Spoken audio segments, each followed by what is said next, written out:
Assalamualaikum and good day to all my students in Fie3203 hygiene design and control for food industry.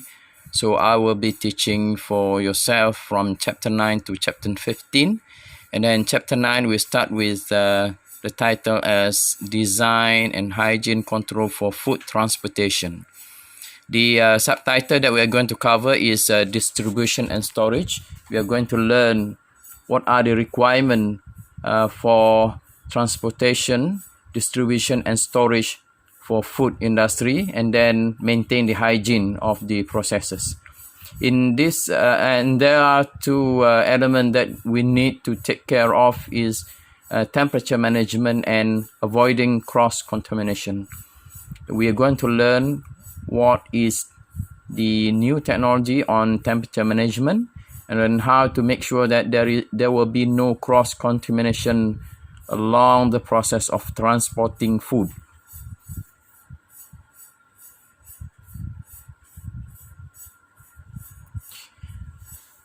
Okay. So this chapter is the title of the chapter is design and hygiene control of food transportation, distribution and storage, and we are more concerned on the temperature management and then how to avoid cross contamination. Okay, so what does it mean by efficient transport? Food always have to travel so far from where they are produced, from the farm, especially when they cannot be produced locally. Foods that cannot be produced in Malaysia, for example. So we need to transport it from other country, and then through several means of transportation, and then will arrive to this country and then distributed to the supermarket and shops. Limited in the past by the problem of transportation and preserving food, so international food trade has been developing rapidly over recent decades. So this knowledge about transporting food correctly is just new developed. It is in recent years, not so far away actually. Understanding about the requirement for food transportation. Cereals, fruit, vegetables, milk and milk now travel across oceans and continents thanks to increasingly safe and efficient modes of transportation. So we can import food from other countries, from the US, cereals from the US, from Australia, fruits from temperate countries, from Mediterranean countries, from Australia, from China, vegetables from other country, meat and milk, of course, from New Zealand. So we can have all these kind of foods due to increasing in the safety and efficiency of modes of transportation. The choice of the means of transportation mean the type of transportation, depends on various constraints such as cost, distance to be traveled, and the product.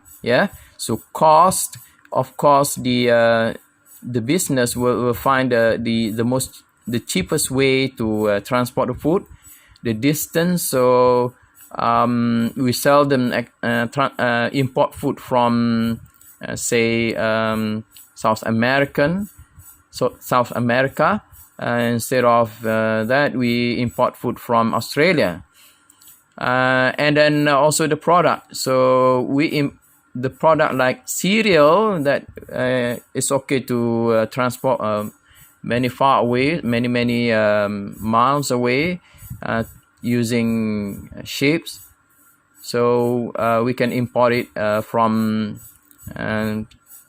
the USA, for example, from America. Air freight is used to transport food with a limited shelf life between continents, such as asparagus, such as expensive vegetable like asparagus, Mangoes, for example, road and rail transportation is preferred at national or continental level. So road and rail transportation, usually we use it for transporting food inside Malaysia, with the train being mostly used in countries where vast distance have been covered. So trains are very popular in countries like India, United States of America, and then China. So big country will use train. Yeah, even Malaysia, we can transport food from Kelantan to Klang Valley using train. And then, for example, in future we're gonna have this ECRL, the East Coast Rail Line, and thus that will open up more business for food industry in Kelantan and then transported to the Klang Valley, KL.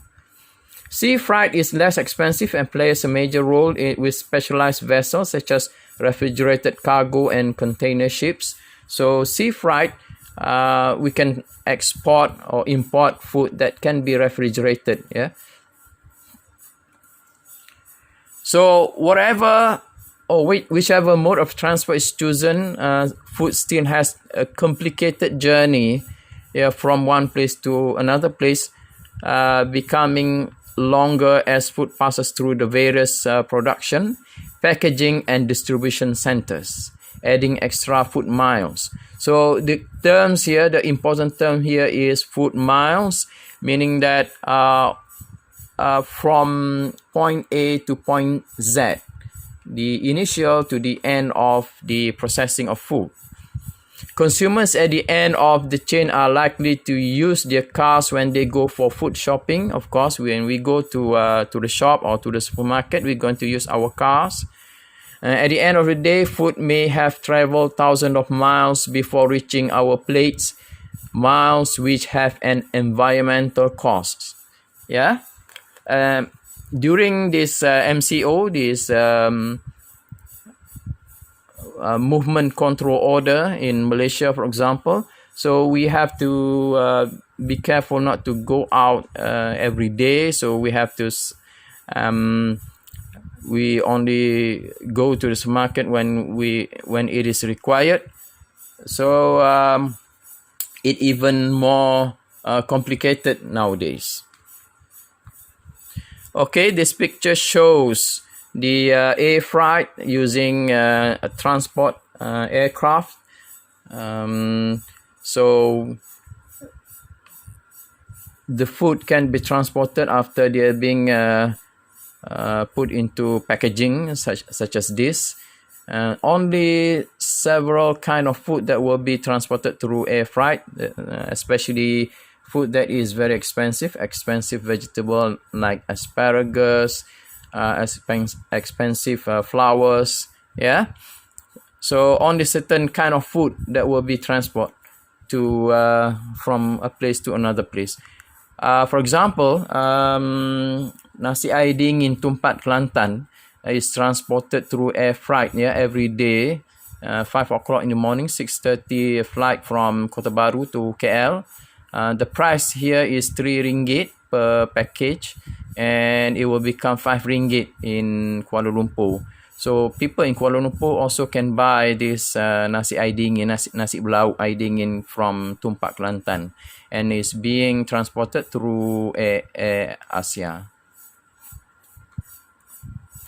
The hygiene aspect of food transport has become an issue for European transport operators.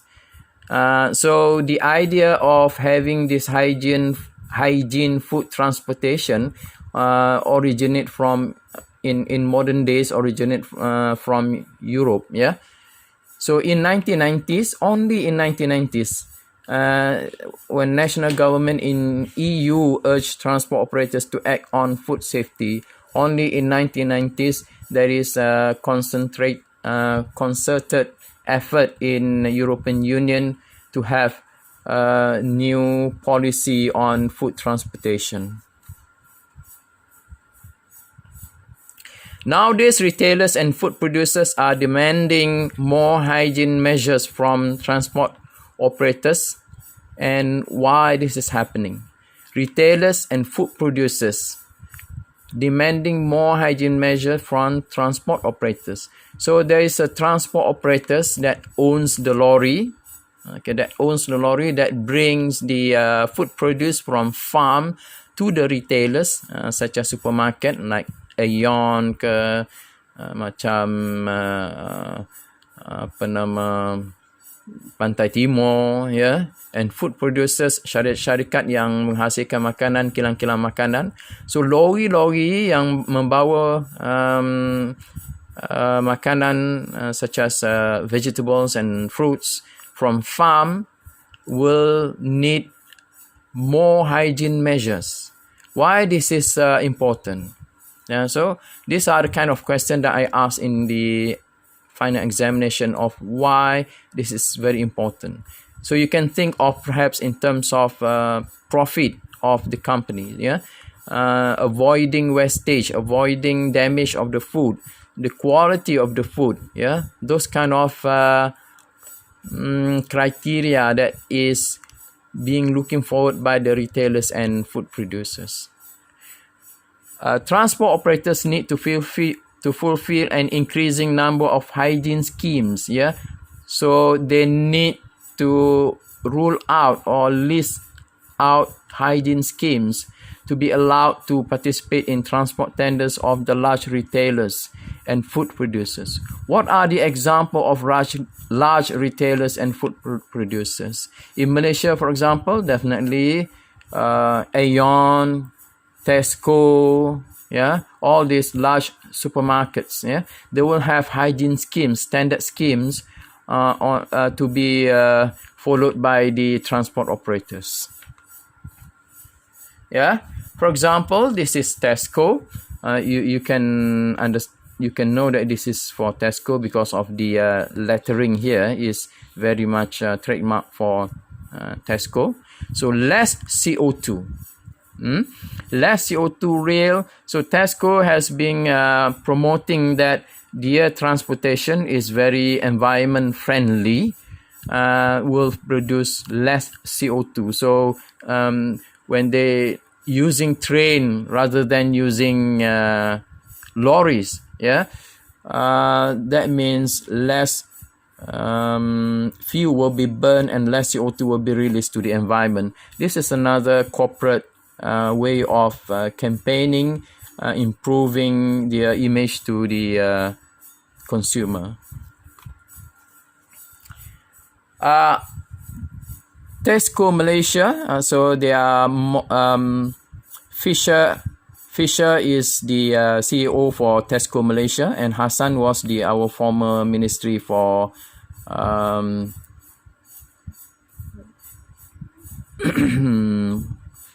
domestic trade, and cooperative consumerism. Sri Hassan Malik was our former minister for the domestic trade, cooperative and consumerism.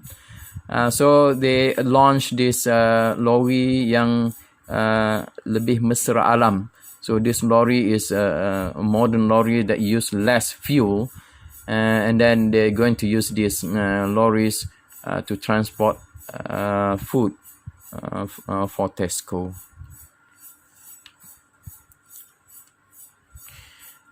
So, for example, Mr. Fisher is claiming that Tesco aims to be a zero carbon business by 2050, meaning that perhaps they are going to use a lorry that is very fuel efficient, or perhaps lorry that use electrical engines, electrical motor, electric lorries.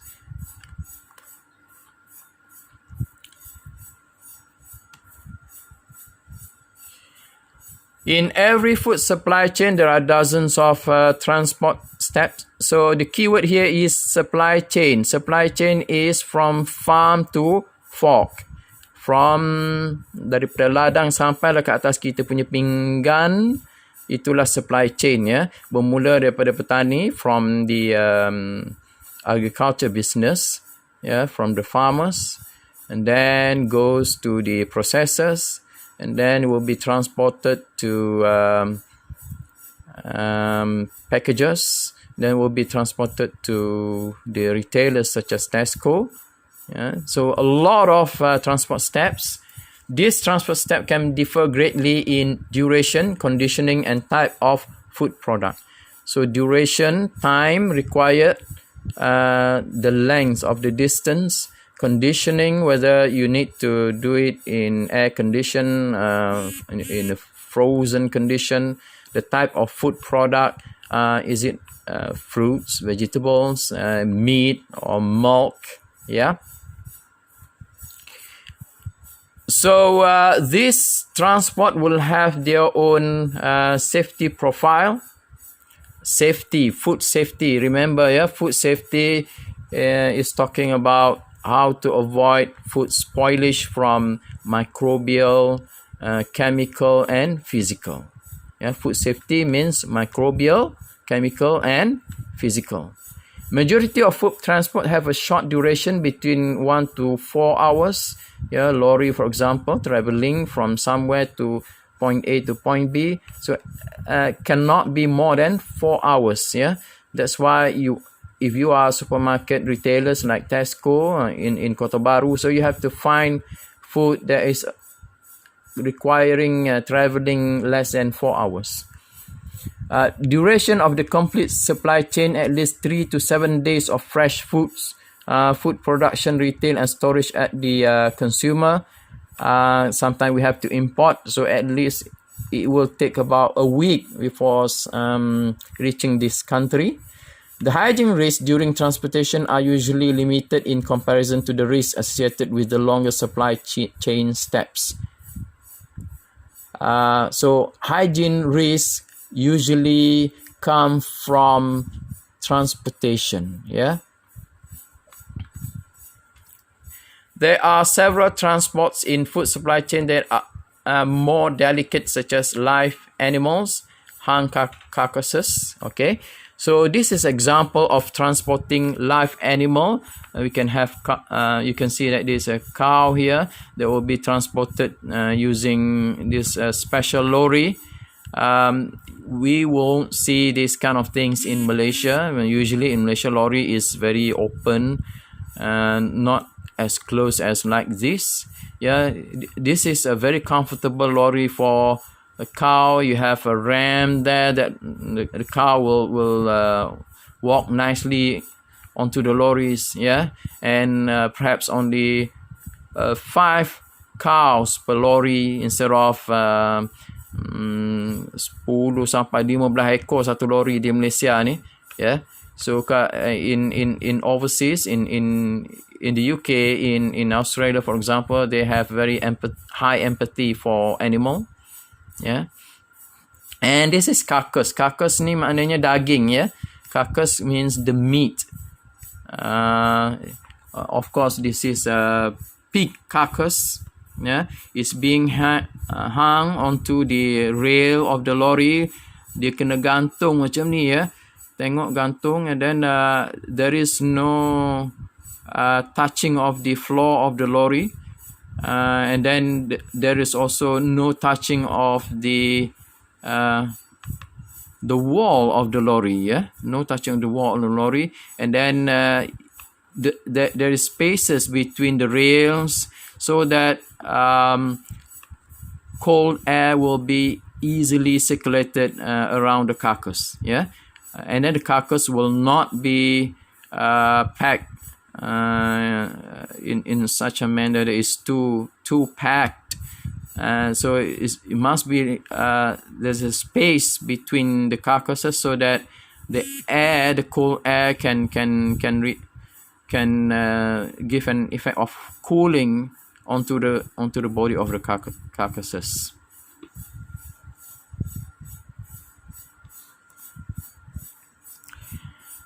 Requirement for transport equipment used for food. Okay, this is important. Usually this kind of facts is being asked in your final exam. Number 1, should be designed and constructed such that they can easily be cleaned and disinfected. So the first one is should be easily cleaned and disinfected. Cleaning is using soap. Disinfected is using disinfectant, antimicrobial, chemical, yeah, such as Clorox, yeah, or natrium hydroxide. So any disinfectant can be used. You must clean using soap, detergent, and then disinfected using chemical. Number 2, should be kept clean and well maintained, always being maintained and then always being cleaned every time after the operation. Number 3, are not to be used for other materials than foods that could contaminate food transport. So if you use lorry for food, then it must be only used for food. Number 4, should be marked for food only. There must be a marking, there must be a label on the lorry for food only. Number 5, should separate food and other loads sufficiently to avoid cross-contamination during combined transportation. If usually combined transportation is avoided, but if you have to do combined transportation, so you need to separate, yeah, food from other loads to avoid cross-contamination. So the keyword here is avoiding cross-contamination. Number 6, should be cleaned. Yeah, should be cleaned sufficiently in between different loads to avoid cross-contamination. When you finish your job, then you stop, and then you have to open up the lorry, and then you have to clean up the lorry before new batch of load being put into the lorry. Okay, these two pictures shows typical cleaning operation for trucks. First step is cleaning with high pressure water gun, and then next step is scrubbing and sanding the interior. So the first step is mesti kena tembak dengan air dulu, ya, tembak dengan air dulu. Kadang-kadang kita tembak sekali dengan deterjen, dengan sabun dia. Okay, and then the second step is scrubbing, mesti kena scrub dengan brush lah. Ya, tak boleh tembak air saja tapi scrub dia. Selalunya dia tembak dengan sabun dulu, baru dia scrub, and then lastly bilas, and then the last step is to spray with disinfectant. Okay, now the next keyword is temperature management, the most important thing in transporting food. Refrigeration units and insulation of the refrigerated truck should be able to maintain the temperature of the chill load even under hot conditions outside the truck. Okay, so must be a refrigeration units and insulation. Okay, refrigerated trucks. For example, if you want to transfer meat, for example, so you have to have refrigeration units installed onto the lorries, yeah, and then dinding the wall of the lorry must be insulated. Okay, and how are you going to ensure the maintenance of the temperature? Yeah, maintenance, how to maintain the temperature even under hot condition. How can you do that? Okay, the European Agreement on the Transport of Perishable, ATP, Agreement on the Transport of Perishables, perishable mean bahan-bahan makanan yang mudah rosak, develop test standards to certify insulation materials and refrigeration units of the trucks. So dua benda yang penting, two things that is important, the insulation material and then the refrigeration unit or system for the trucks. This is another example of insulated food transport. Yeah, this is a modern caterer, definitely not from Malaysia. So you can see that the food is being put inside this insulated food transport or boxes. Yeah, insulated boxes, and then you have the color code for the boxes. You have the green color, brown color, and white color. All these have purposes. Yeah.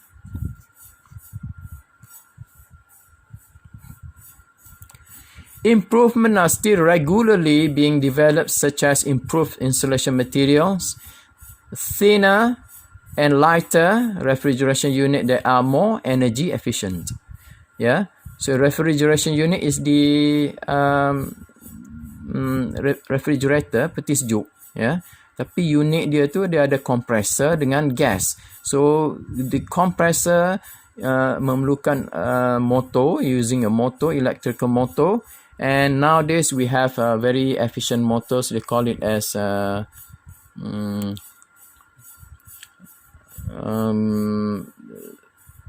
peti sejuk yang guna converter, ya, converter units menggunakan DC current, ya, AC converted into DC current. So you have a converter motor, ya, DC current, which is more efficient, jimat dari segi tenaga elektrik, ya.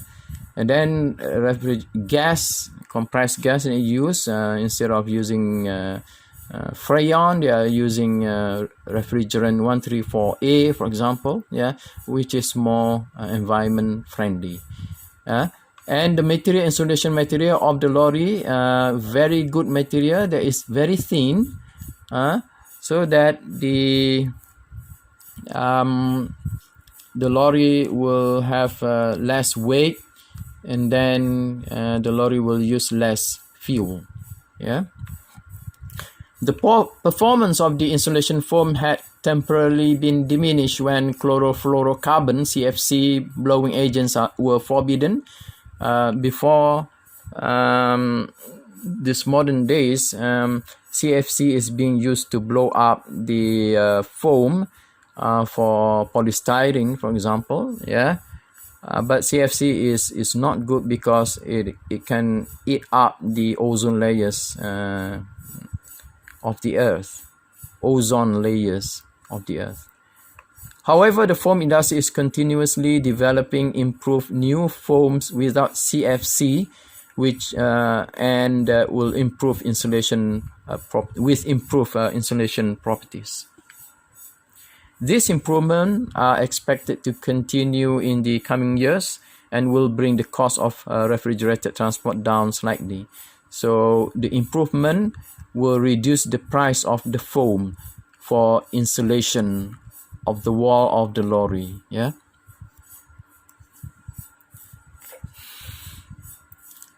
When potentially hazardous foods are transported, they should be kept cold, 5 degrees Celsius or colder, or hot, 60 degrees Celsius or hotter during the journey. Hazardous foods, food for consumption, yeah, for fruits, for example, so must be kept cold, 5 degrees Celsius or colder, usually at 4 degrees Celsius. Or hot food, makanan misalnya lauk pauk, yeah, all these curries, pizza, for example, need to be transferred at 60 degrees Celsius or hotter during the journey. Yeah, so you have to keep the temperature high for pizza, so it must be kept in insulated boxes. If the journey is short, insulated containers may keep the food cold.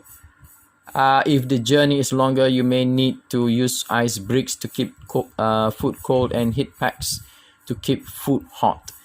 If you want to cool the food, then you're going to use ice bricks or cold blocks. And heat packs. Heat packs means hot water in packs, and then keep it around the food so that the food will be hot all the time. Place only preheated or pre-cooled food in an insulated container, which should have a lid to help maintain safe temperatures. So the containers like this will keep the temperature of food at hot temperature, yeah, high temperature.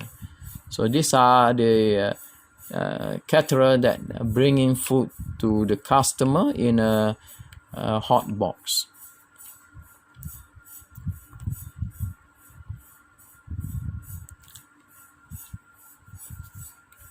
Temperature in a supply chain might be insufficiently managed and the load was subjected to too high the temperature, usually during the transportation. too dense a stacking. So when you stack pallets or boxes, you have to make sure that it is not too dense, yeah, in front of the chill air outlet. So you have a chill air outlet inside the lorry, like aircon, yeah, and the drivers that turn the noisy refrigeration units off for the night in order to have a good night's sleep. The driver, when they stop at night, dekat R&R misalnya, dia akan berhenti dan dia rasa mengantuk, dia nak tidur, dia switch off the chilling unit, the chiller unit. So you have to have a system ensuring that they cannot switch off the chiller unit, or you can have a monitoring system. Pallet stacking is usually, it's not a problem now as long as the pallets are hollow. Hollow means you have holes, and then air can pass through these holes and spaces, and there is sufficient head space over the load, about 20 to 30 cm, enough for air to flow between the loads and the back doors. Yeah, such an arrangement will allow chill air to circulate from the engine at the top front, usually. Okay, this is the refrigeration unit. So the air will be circulated at the top, from the top front of the lorry, and then it will be circulated around the inside of the lorries.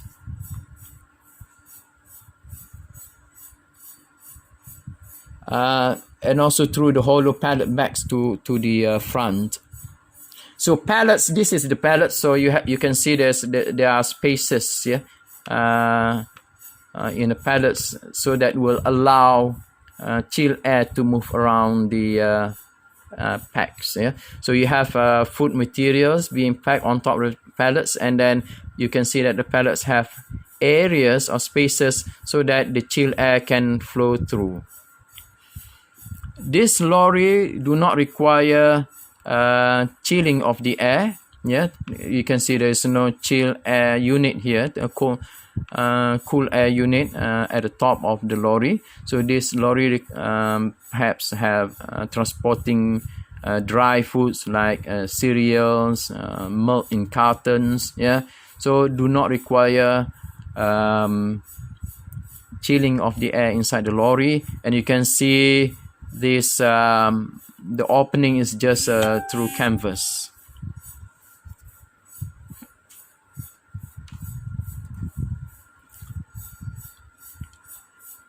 Both problems of air, cold air problems hardly occur due to the hygiene code educating the loaders and drivers to the increasing use of data loggers, or the problem of drivers switching off the chill air unit. Yeah, so how can you avoid that?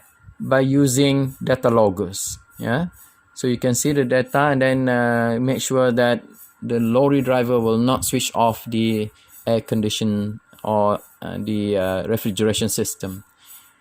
Data loggers are usually placed in the rear of the vehicle and effectively detect temperature abuse. So they will record. So this machine this instrument will record the temperature data over the time. First, data log system could only detect an abuse situation long after the transport has ceased.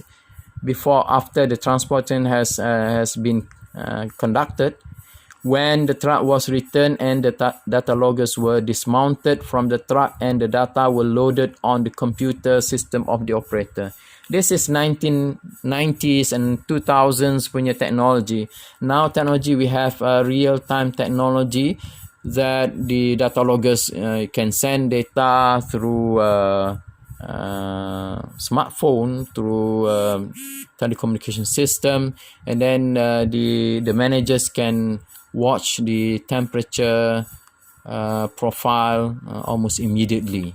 Yeah, nowadays this technology is quite state of the art, that the real-time data logging can be observed. Modern data log system alert the driver of temperature abuse situation. Temperature abuse such as increasing in the temperature. Yeah, temperature abuse mean temperature is being increased. Temperature abuse situation during transport, and some can even automatically alert the transport operator's headquarters, yeah, via cell phone system. This modern system allow the driver to act and avoid the loss of full cargo due to the temperature abuse. If there is temperature increase, so the cargo will be damaged, yeah, the whole cargo can be damaged, and then that will bring loss to the company. This is an example of a data logging system.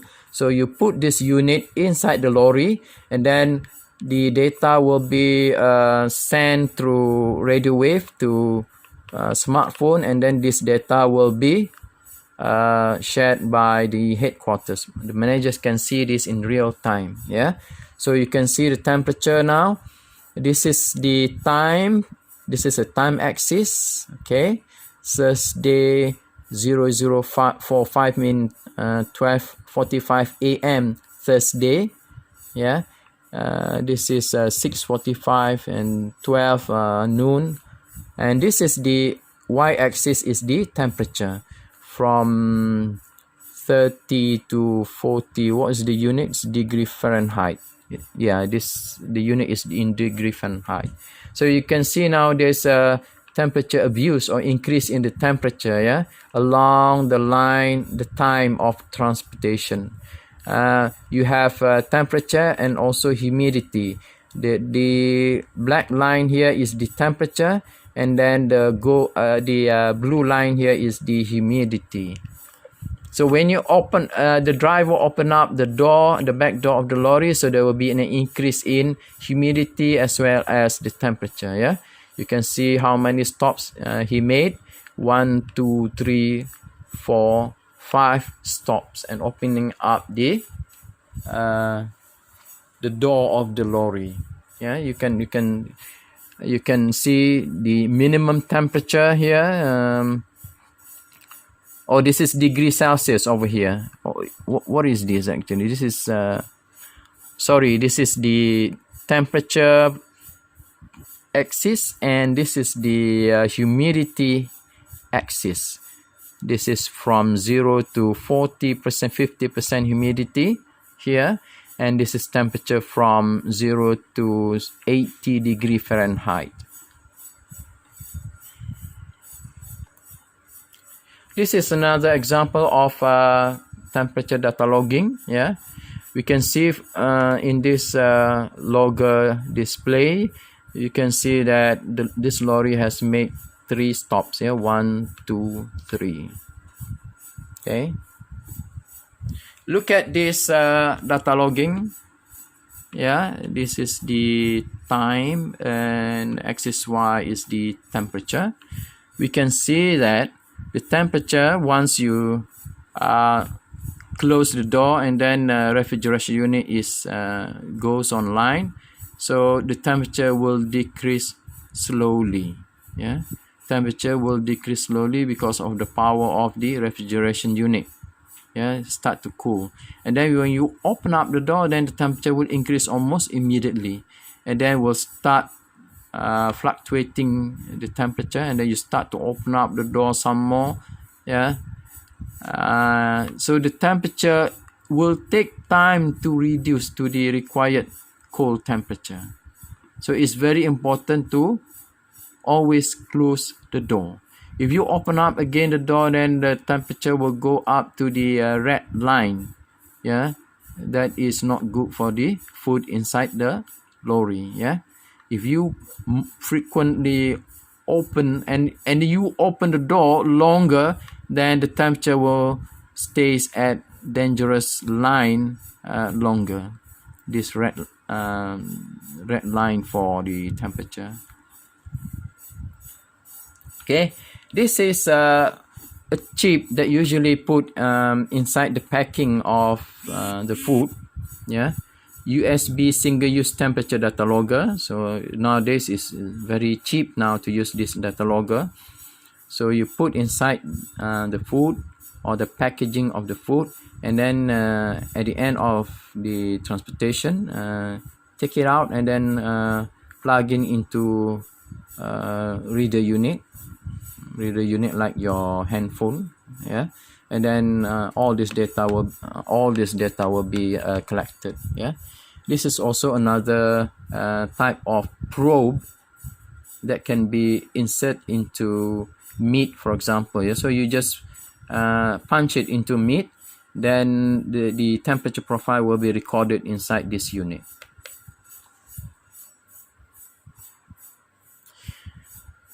So temperature abuse is more likely to occur at loading and unloading of vehicles, and whenever the supplier of the load did not bring temperature of the load down sufficiently prior to transport. Cooling loads can take much time, yeah, as we can see from this line. So cooling require longer time, yeah.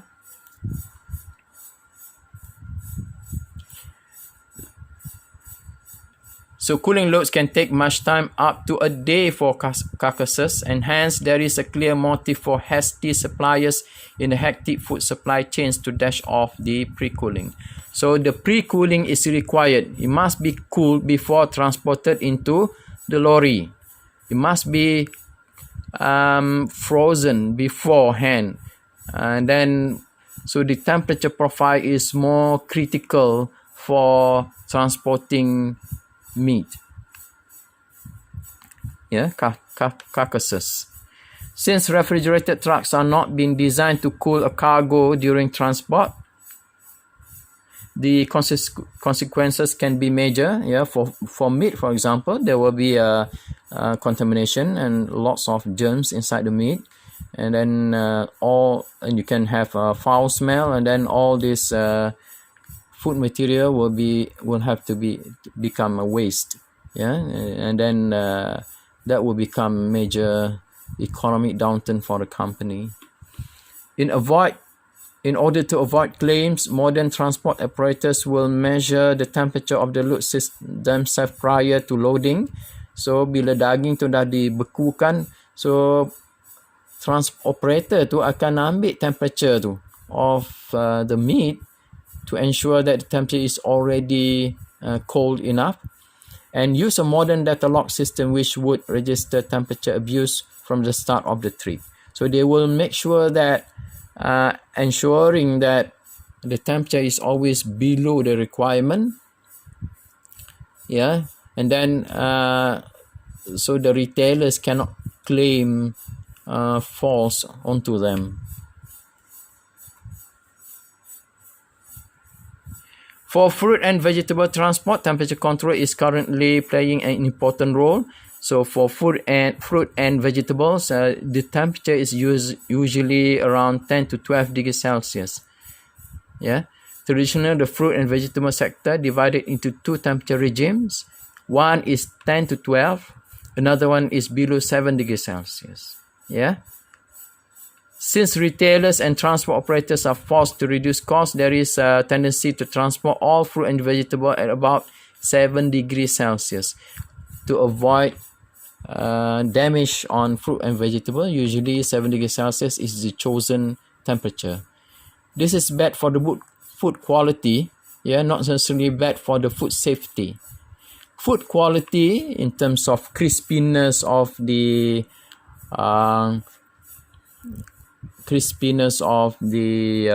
vegetables, the color change of the fruits, yeah. If you put it at lower temperature, the quality change will be more, yeah. But not necessarily bad for the food safety. Of course, for food safety, it is good to transfer at lower temperature. But the quality of fruits and vegetable will be more affected if you use low temperature, yeah. So you need to understand this, the comparison between food safety and food quality, especially for tropical fruits and convenient products. Therefore, the frequency of chilling injury of bananas, pisang, and other tropical fruit has increased, and the shelf life of the pre-cut vegetables has decreased by using this temperature. Strong rise in sales of convenience vegetable products combined with train to transport these products at too high temperature is resulting in growing visibility of the shelf life problems. So what are the growing visibility? The change of the colors and also the smell, the change of the smell of fruits. So strong rise in sales, more sales happen for convenience vegetable products, the cut fruits, trend to transport this food too high of the temperature.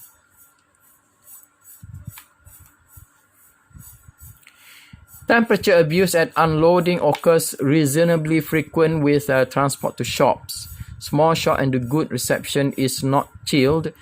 The driver leaves the load at reception and sometimes no shop personnel are directly available to attend. So this will increase the time where the unloading occurs, mengeluarkan barang tu daripada lori, okay, and the problem is because staffnya tak ada, receptionnya tak ada, and then small shop, the goods reception is not chilled. Tempat untuk lori itu keluarkan barang dan meletaknya satu tempat yang suhunya agak tinggi, So for the small shops, the goods reception is not chilled. There were occasionally recorded time period of half hour to 2 hours of for unloads left uncooled with our own data loggers. Sometimes the time taken to unload the material from the lorry is half an hour to 2 hours. Data log system will assist the transport operator whenever claims are filed. Claims are filed means the retailer try to claim the transporter. Maknanya retailer akan denda transporter tu based on result of the temperature abuse at unloading. In order to avoid this situation, some supermarkets allow drivers to bring the load to chilled cabinets or only allow the driver to unload after the supermarket personnel are present to receive the chilled load. So two ways to solve this problem. Lori tu masuk ke kawasan yang disejukkan dan ataupun lori tu tidak boleh dibuka selagi supermarket personnel tu tak datang.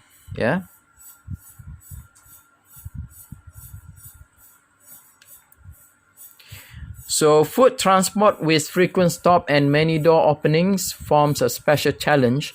So that is a challenge if you have frequent stops and many door openings to maintain the temperature for conditioned transport, especially for foodstuff with low specific heat capacity, such as bakery products, cakes. Thus, lamella and air curtains at the door of the vehicle can reduce the heat leakage during unloading or loading significantly. So lorry ni akan ada openings and gunakan curtain like this. This is a type of curtain that you open up and you open and close like this. But instead of using this curtain, you can use this lamella plastics. Lamella plastics. Always close the door of the lorry. Kena tutup sentiasa ni kawasan ni, and then allow this lamella to protect the internal environment of the lorry.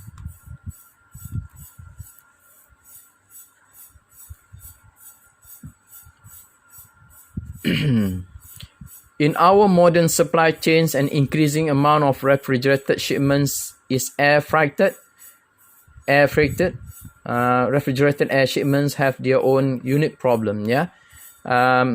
Normal refrigeration unit is forbidden. It's not allowed in aeroplanes. Freights are either unchilled and insulated or shipped with special containers with dry ice. With CO2 block. Dry ice is CO2 block, CO2 ice.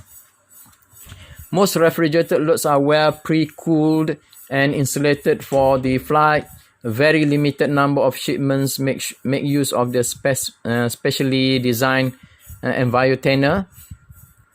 This is an air cargo size container where dry ice, solid carbon dioxide can be introduced in a separated cupboard. The carbon dioxide evaporates and chills the load, and then fan forces the air to circulate in the container. There's a fan inside the container itself. A relative high range prices of these enviotainers. Enviotainers, yeah, this is a keyword, could be inside your exam. Yeah? Enviotainers currently limit their use. Consequently, most loads are pre-cooled and insulated. So for air freighter, to transport food using aeroplane, so there are special requirements, and these are the special requirements for using aircraft. Yeah, refrigerated shipments, they don't have a refrigerated container macam lorry, ya, tak ada. So it's forbidden aeroplane. So the refrigeration happens inside the container itself. Macam mana nak buat tu? Guna CO2 ataupun ada kipas refrigerated pada container tu yang menggunakan bateri. Okay. Temperature abuse can happen as a result of slow loading and unloading of planes. Ini masalahnya gunakan kapal terbang. When food or flowers are flown over borders, veterinary or phytosanitary inspection need to clear the load. So there is a time required for the veterinary for meat and phytosanitary for flowers and vegetables. Yeah. Sometimes it takes them a few hours to attend and to inspect at airports. The insulated container will wait all that time outside the plane, often in full sunshine until the inspector approve it. So it will be take off from the plane and then let it in open area. That will cause temperature increase. Few hours of full sunshine at tropical destination can have disastrous effect on the temperature of the load, and then improve air cargo containers can be expected in the near future with, for instance, electric Peltier coolers and improved insulation material. So two things that can be done to avoid temperature increase. Using electric Peltier coolers, you need to search for your own what is Peltier coolers, and improve insulation materials. This is an example of Peltier coolers. You have a positive, negative anode, and then you have material here. This side will be cold, and then another side will be hot. Yeah. Condition sea transport, boats and ship usually perform outstandingly well in comparison with condition truck transport because there's a lot of space in the ship.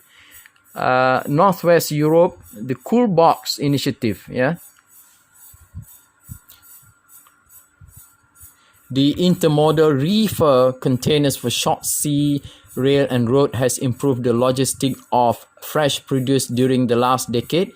It allows transport to be fast and accurately conditioned. Condition means control the temperature. It is expected to expand further into Central and South of Europe in the coming years, also embracing inland shipping and controlled atmosphere storage technologies. So these are the technology happen in Europe. Reports of temperature abuse on sea-going vessels related to unconditioned transports, temperature ranging from 80 to 90 degrees Celsius has been reported for unconditioned containers. Containers is made of steel, so inside there, the temperature will be very, very hot, up to 90 degrees Celsius. Yeah, on top position, bila container tu berada pada atas, dia jadi atap kepada container lain, and then kena cahaya matahari, so the temperature can reach to 80 to 90 degrees Celsius. This extremely high temperature have detrimental effects on the foodstuff present in the hot container. Not just for the foodstuff, even barang-barang lain barang-barang plastik ke, barang-barang elektronik ke, mesti rosak ya, at 80 to 90 degrees Celsius. Okay, and then we're going to continue for the next session for avoiding cross-contamination.